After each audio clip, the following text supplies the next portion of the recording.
What's up, guys? My name is Daedric Sheep, and I just kind of wanted to vlog for a second. I haven't made a video in a long-ass time that, where I just, got to talk, and I haven't had the energy to do YouTube stuff. Like, if I, post a deck profile, because I'm, very short-term interested in a deck, then, or, I took it to locals, which I haven't gotten to do in fucking forever, go to locals, that doesn't take much energy. That's 20 minutes of me getting excited about something that I just did.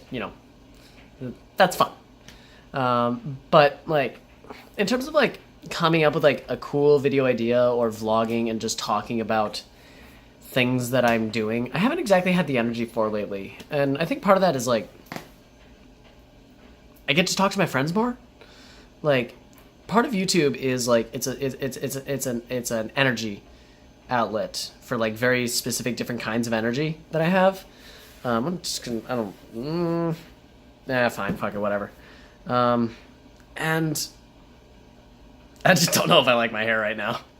And YouTube for a while, I didn't get to talk to my friends much, just because we were all so fucking busy, and I was stuck in the dorms, and I didn't ever if I saw someone, it was for a day, and that was the first only time I was going to spend any significant time with them for 2 weeks.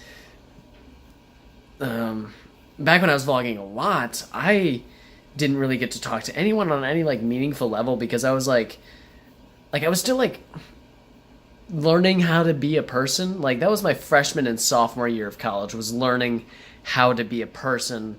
And the last year and a half has been learning how to do it well.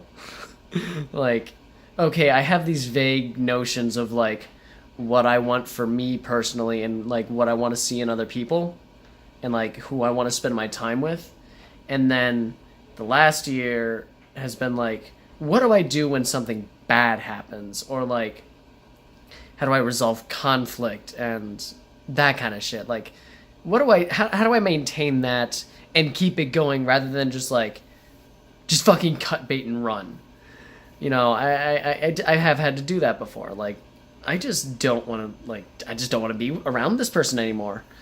There was one person who I was making me not uncomfortable, but I didn't like having them around, but I couldn't show that because there was nothing. They didn't do anything wrong.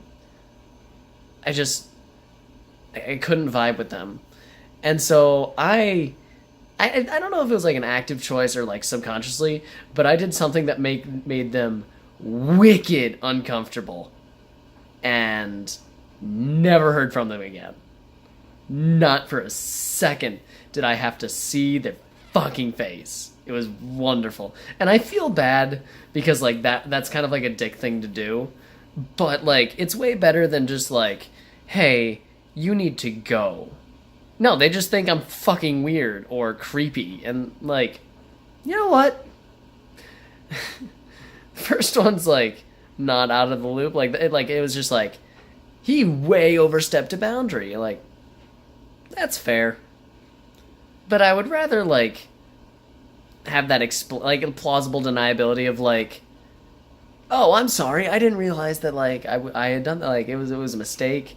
I don't know. Maybe that's really fucking manipulative, but they're the energy they were showing was just it was getting weirdly misogynistic, and just it was too aggressive, and in an almost toxic way. I wasn't feeling it, and nah. And so that was 2 or 3 years ago. I don't know, 3 or 4 actually. I think that was late or mid sophomore year. I'm in my 5th year of college now. Jesus Christ. I'm almost done. I graduate this semester. And I'm doing fine in my classes now. I'm not gonna knock it out of the park. It's and I don't have senioritis. I'm not phoning it in. I'm still trying. But, well, let's be fair. I'm not really trying so hard in my, and I'm taking gender and sexuality in American literature. And I'm actually enjoying the course. The professor chose some really interesting books. The first one he read was called Well of Loneliness. Read that book if you can. It's fucking awesome.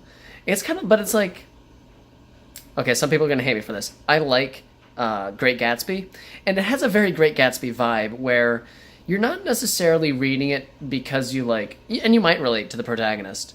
It's a lesbian named Steven. I love her. She's great, but like you read it because it's a very like specific analysis of not so much how we succeed, but how we fail, and how we fail while still being good people. And I feel like those are important stories to tell. Like, that's one of the reasons I really like The Fault in Our Stars. Like, Hazel Grace is a good person. So is Augustus Waters, I think was his last name. But they held some very toxic ideas of like how to respond to death, like how to romanticizing death, and like in some ways romanticizing life in ways that don't help you live it. And granted, for people who have cancer, maybe it doesn't really matter if they're like living their life in a necessarily toxic way because they don't get to do it as long. So like, if I'm gonna fuck it up, I'm gonna if you're gonna fuck it up, might as well fuck it up and like know why you're doing it and have a reason to do it. And I feel like that was more in line with like Augustus's character. I don't know. Gonna graduate. I've got a job and working at the fucking Papa Murphy's again. I worked back there from like in high school from like 2012 to 2014, and I was going to just move up to the one here in Winona, but I never did that.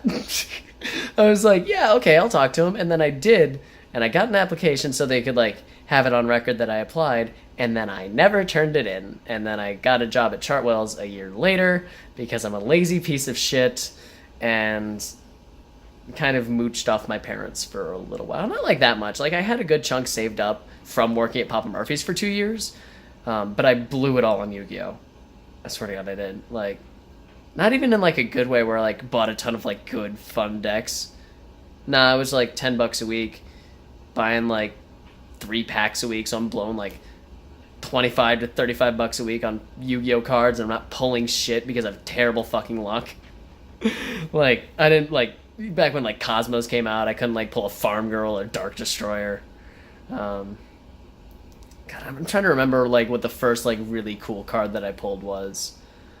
I know that I pulled it was the Ghost Rare Scarlight Archfiend Dragon.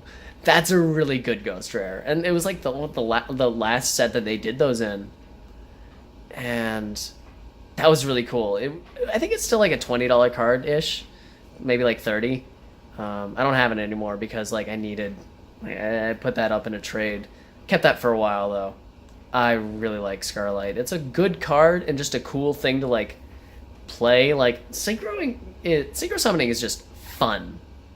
Like it doesn't matter like how good synchro summoning will be, and some of those synchro monsters are fucking amazing. Like Yazi will always be like on the edge of meta relevant, if not directly meta relevant. Like it's always gonna find its way into a format. Unless it's a format that doesn't use the extra deck at all, like Monarch or Cosmo. But like it's always gonna like find a way, especially now that links exist, because you can float into Mare. Like that's always gonna be like, there's always gonna be someone trying to do that. And we just saw that recently with someone was doing that in like a hero deck or something like that. Like one of those Dark Goku-y deck. I don't fucking know. It is what it is. I'm really enjoying, like, okay, so back to, like, I haven't been making videos. Living with roommates, like, 2 roommates that I know already and like, has been, like, you don't really ever truly, like, feel like an adult when you're living on campus, and I don't feel like an adult yet. But like I'm just trying to keep, I'm still trying to keep the gay flag in frame just because I think that's awesome. I think that's Rowan's. Yeah, that's definitely Rowan's. That wouldn't be Amelia's. And that because I don't know, I like the vase. And like there's no fucking color in this, so you know whatever. But you don't like feeling like an adult when you're living on campus. You don't like feel independent and I'm not like independent yet, but I'm paying my own rent, paying my electric and internet.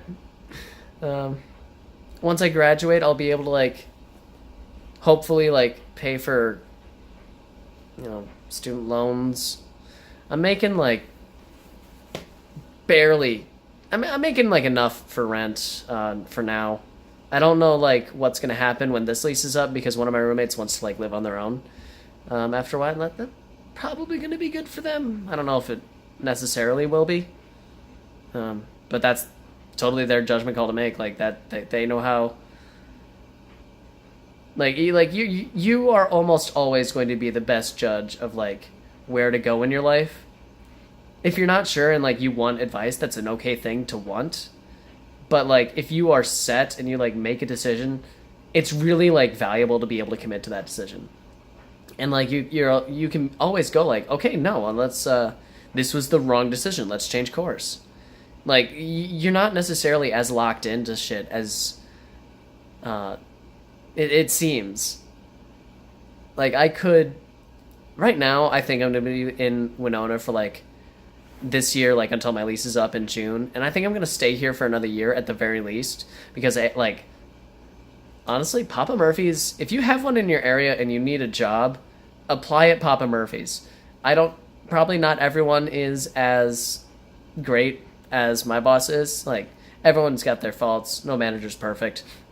But my manager treats us very well, and he works with people as much as possible, and like he appreciates the sacrifices that people make because like he used to be me. Like he used to be one of these like low level workers. He opened the store at the lacrosse one that I used to work at. I actually already knew him when I applied. He knew me actually. He recognized me. I didn't recognize him. I felt bad. But oh god, this is going so long. I don't fucking care. I'm just gonna jabber. I just want to talk. So he recognized me, and so like I was able to get the job. Fuck, where was I? God damn it. But no, like he treats us well. Papa Murphy's generally like pays well. Unless your state has like, or your city has like a higher minimum wage law. I think everyone now gets like $10 an hour, starting. Even the kids. Like it was like a change like not even a week ago, where even the kids who, I think it was like a company policy or maybe it was like a state policy. I don't fucking know. Like the kids would get paid whatever the very minimum wage was, plus whatever raises they earned as like they were there for a while. But they just changed it so like everyone starts at 10. And I was talking to my boss about it, and he was like, yeah, no, I make it feel like, he says it feels like if the kids are getting a raise up to 10, that like everyone else should get a raise up to like to make up the difference. And I'm like, fucking no. I was in there like, I'm one of these people who like isn't getting a raise because of this decision that was made. It's not coming to me at all. I'm getting a raise, but that's because I've been there for a while and he recommended me. For one, after my employee review. That happens like, I think it's like maybe 3 times a year, maybe like twice a year, I don't know. But it doesn't affect me, and like I don't really care. Those are like Raina, Megan, a bunch of my coworkers are all under 18, and they make less than I do, and they do the same work, and they've been there for longer. One of them hasn't, because we got hired at the same time. But like, fuck, no, they should absolutely be making the money that I do. Oh, well, they live at home, so they don't necessarily need as much. That's not what capitalism is right now, buddy. We're not paying based on what you need. If we were paying based on what you need, I wouldn't have anxieties about student loans. That's not what this is. You get paid for the work that you fucking do. And then, if that's not enough, we, go after the rich and tell them, hey, you're keeping too much of this shit. Let's bring some of that back into the moving economy. Because let's be honest, the stock market is not a moving economy. Yeah, you can help businesses fund new stuff, but here's the thing about, okay,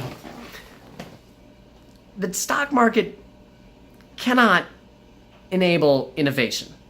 Because, like, the big companies, that like want to make these world-changing ideas, like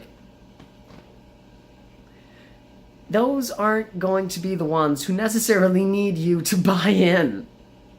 If you're gonna, like the stock market, if that's gonna be the route you go, you need to just like, no, find ground floor companies and fund those. But you're not gonna do that because it's a huge risky investment, and you run the risk of them not wanting to do what you want them to do.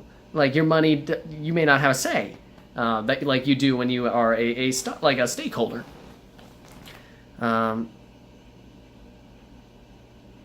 so I just don't like the idea of the stock market in general. If it's there and you can make money off of it, sure, fucking whatever. But it's a second. I don't like secondary markets that don't enable, that aren't equitable.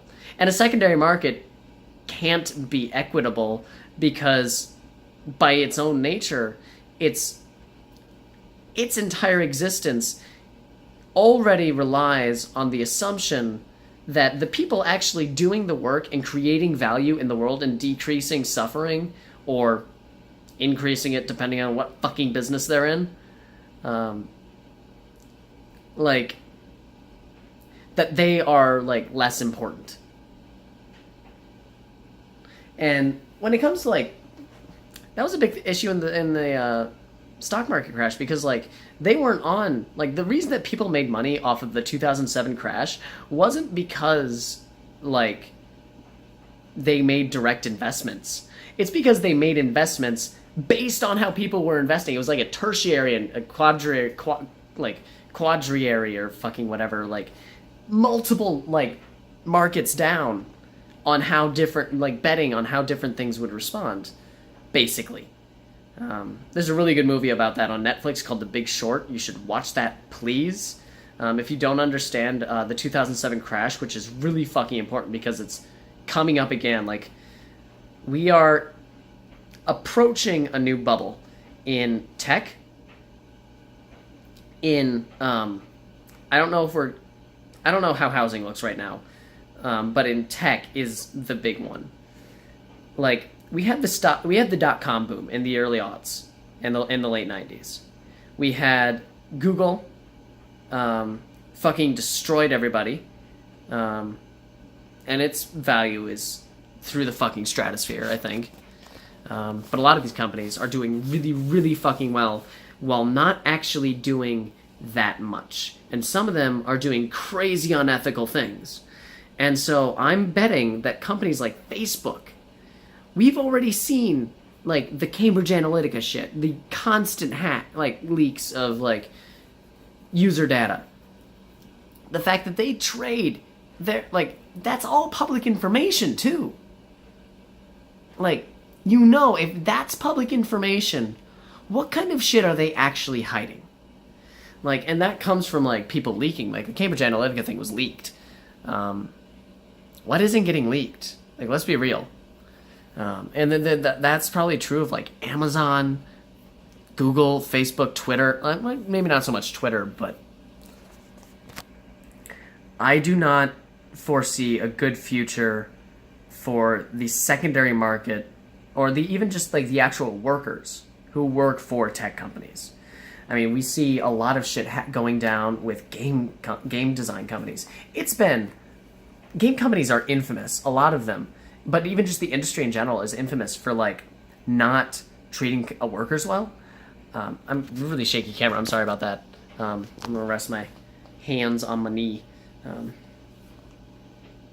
A lot of game companies, but just the industry in general, is infamous for, like, not treating their employees well. And because of that, like what was it? Like, you have people who, like, work, like, way overtime and they, like, don't have the option. They're just forced and scared into, like, working hours that fucking kill you, looking at screens, so they're actually damaging their bodies by doing this. And they don't have really adequate, like... Here's the thing, is the last time we had entire fucking industries requiring you to damage your body to do this was the fucking Industrial Revolution. We got like the 8 hour, like the 8 hour workday and the 5 day work week.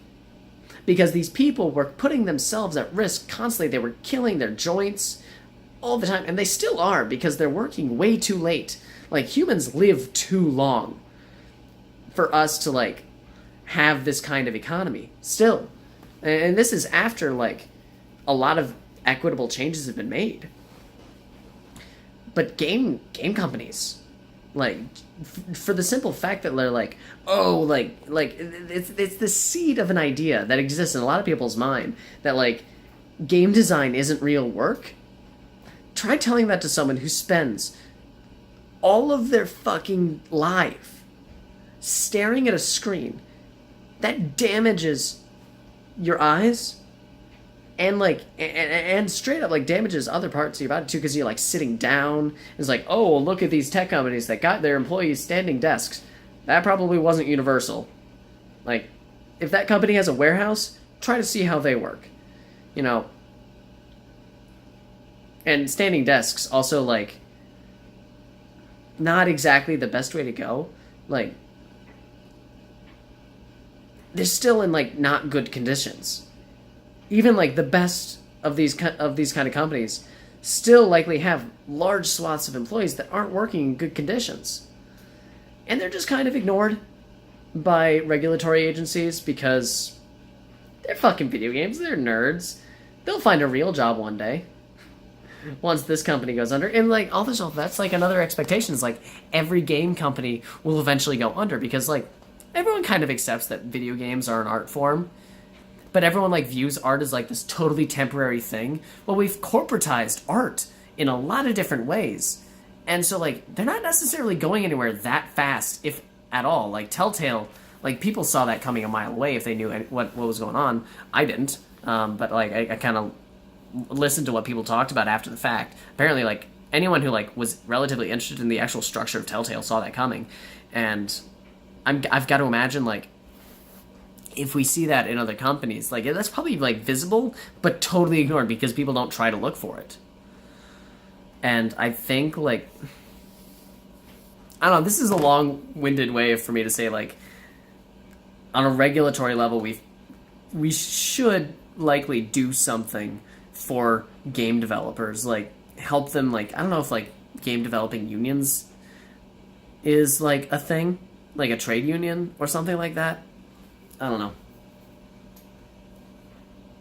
This is what I fucking do. Like, I wanted to talk about myself, and then then I went off onto a tangent of, like, video game trade unions. I don't know. I wanted to chat. I wanted to ask, like, fucking, I haven't gotten to, like, chit chat with my, like, I have subscribers. I've got, like, there's, like, over 100 of you guys, and hi, how you doing? There's been a couple that have, like, rather consistently commented on my stuff for, like, a couple years now, and I really appreciate you guys. I don't necessarily remember, like, a ton of usernames off the bat, but, like, I remember a couple, like, really cool conversations that have happened on my channel, and it makes me, like, really encouraged. Like, okay, so this is something that I've wanted to do for a while, and once I graduate, I'm probably gonna be able to make this a reality. I want to create a second channel. On the second channel, I will be able to post video essays where, like, I'm not going to go the route of, like, standard, like, YouTube video essays. What I'm going to do is, so a lot of what I've been able to do in my undergrad so far has been, like, take this policy and write a paper on it. Simple concept, but these policy papers are incredibly, like, they're hard to write. But they're really, really rewarding. And they're not, like, that difficult, like, complex. And they're very easily, like, I could, like, just change it into, like, a script for a video. But what I'm able to do with them is what a lot of research is, and what a lot of, like, academic writing is here's this giant, like, it's an hourglass shape is what people compare it to. It's like, here's this giant topic area.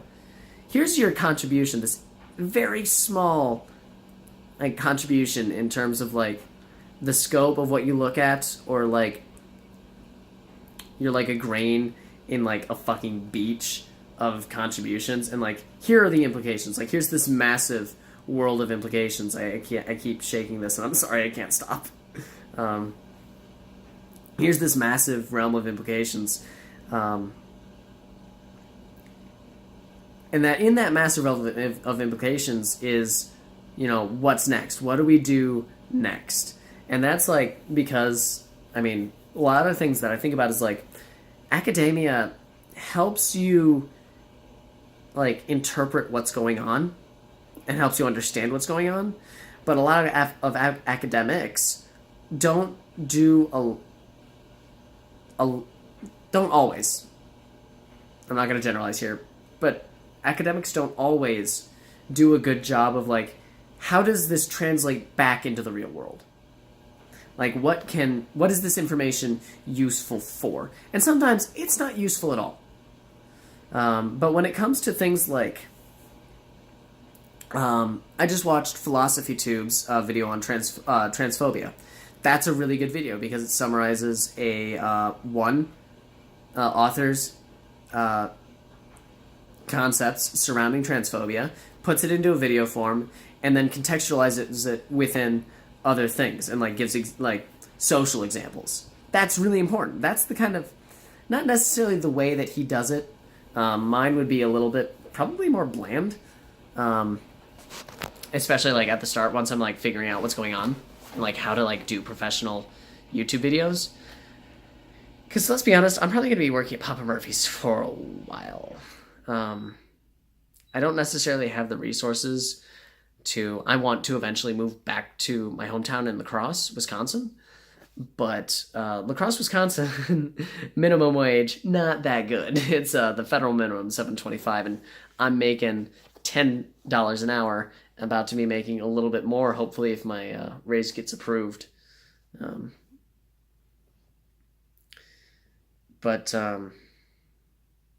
So while I'm looking for like a place to use my education, I feel like a good way to dump that energy would be into YouTube and like to take how I think about politics and political science and public administration, which is the political science and public administration are my two majors.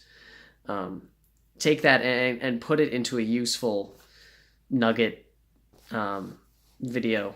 There's one that I really want to take, and I would also like really enjoy like taking like tests or papers that I wrote during my undergrad and like either revamping them or just like turning them into scripts.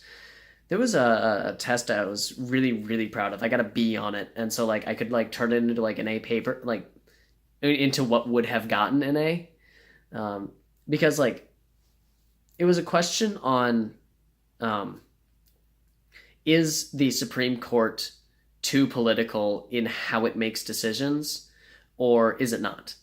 And my response was maybe, but it doesn't matter because whatever it is was inevitable. It couldn't be avoided because it couldn't have really been structured any other way. And so worrying about whether or not it's too political prevents us from acting in a way that actually either helps us decrease how political it is or rein in the effects of those politics. And that was like the long and short of this essay that was like, I think like if I typed it up, it might be a page long. I don't remember. But I mean, I was really, really, really proud of it. Because the professor at the end of it says like, you just like didn't totally like get finished connecting like the exact Supreme Court cases that like back up your opinion. You didn't totally finish connecting those. But I haven't heard this opinion before and I like it. Well, I don't know if he necessarily said he likes it, but obviously like apparently like it's a solid enough analysis. If it gets a B in a relatively rigorous final, like he doesn't give you freebies at all. I think it would like that kind of stuff I would love to share. I had a really good paper, like it was like 7 pages long about physician assisted suicide. And I'd love to update that into like this year and see like if anything's changed. And like turn that into an essay because I thought that was a really, really interesting paper I did. I didn't even choose the topic for that one. I was like, it was for my healthcare class, and I just was like talking to one of my buddies, Chris, and I was like, I don't fucking know what to write for this. He's like, do you have any like general like topic areas? And like, not really. This is what we've been talking about in class. He's like, okay, go for physician assisted suicide. I'm like, okay, I've been talking for a half hour to a camera. I am going to go. I really appreciate it if you've listened for this long. I want to put my energy into something that like lets me talk in this kind of manner, maybe just about something. I kind of want to start a podcast with a buddy of mine. We've been doing movie nights, and it would be really fun to like talk about the movies with him and like put that up somewhere. So I may keep your eyes out for that if we start doing that. I might be investing into like a Blue Yeti microphone instead of like just talking to the fucking phone microphone. It's a decent like phone microphone for sure, but it might be nice to have something that's like more utilizable, I guess. I don't know. Thank you so much for watching this long. Please leave any thoughts or responses you have down below. I'd love to chit chat at our leisures.